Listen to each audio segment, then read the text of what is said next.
ప్రియులారా, సిలువ వెనుక ఉన్న ప్రేమ నీకు తెలుసా?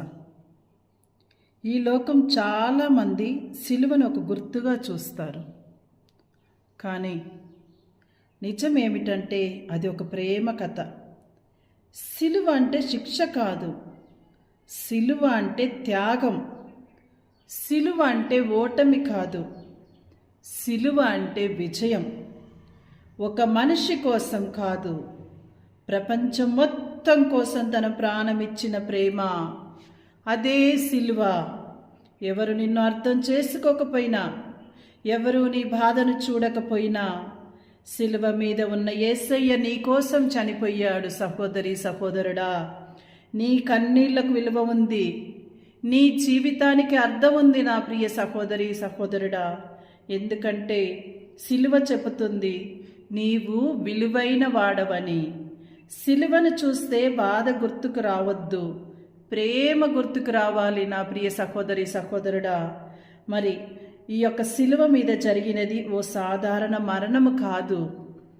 సిలువ మీద వేలాడింది ఒక శరీరము కాదు, ఒక నిర్దోషి హృదయము నా ప్రియ సహోదరి సహోదరుడా.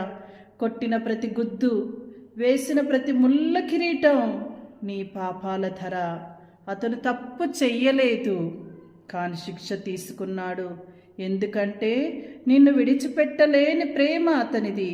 సిలువ చెబుతూ ఉంది, ప్రియ సహోదరి సహోదరుడా, నీవు తప్పు చేసినా నేను క్షమిస్తాను. సిలువ చెబుతూ ఉంది, నీవు ఒంటరిగా లేవు, నేను నీతోనే ఉన్నాను. సిలువపై రక్తం కారింది, కానీ అది నీ జీవితం మారటానికే. ప్రియ సహోదరి సహోదరుడా, సిలువ అనగానే ఏదో శిక్షలా భావించుకోవద్దు. అది ప్రేమ. ప్రేమకు గుర్తు ఉన్నదే ఈ యొక్క సిలువ. మన అనుదిన జీవితంలో కూడా వచ్చేటువంటి సిలువలను మనం ధైర్యంతో మోయాలి. ఆ రోజు సిలువపై ఎవరు చనిపోయారో తెలుసా? ఒక ప్రశ్న అడుగుతాను మిమ్మల్ని అందరినీ. ఆ రోజు సిలువపై ఎవరు మరణించారు? గుడ్ ఫ్రైడే రోజు ఒక నేరస్తుడా, ఒక పాపియా? కాదు. నీ కోసం తన ప్రేమ ఇచ్చిన యేసయ్య, నీ కోసం తన ప్రాణం ఇచ్చిన ప్రేమ చనిపోయింది.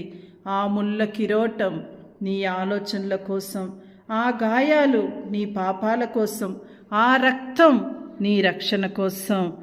నీకు జీవితం ఇవ్వటానికి ఆయన ప్రాణత్యాగం చేశాడు నా ప్రియ సహోదరి సహోదరుడా. నువ్వు పడిపోతే ప్రపంచం నిన్ను తిడుతుంది, కానీ సిలువ నిన్ను కౌలగించుకుంటుంది. నా ప్రియ సహోదరి సహోదరుడా, సిలువ విలువ తెలుసుకో.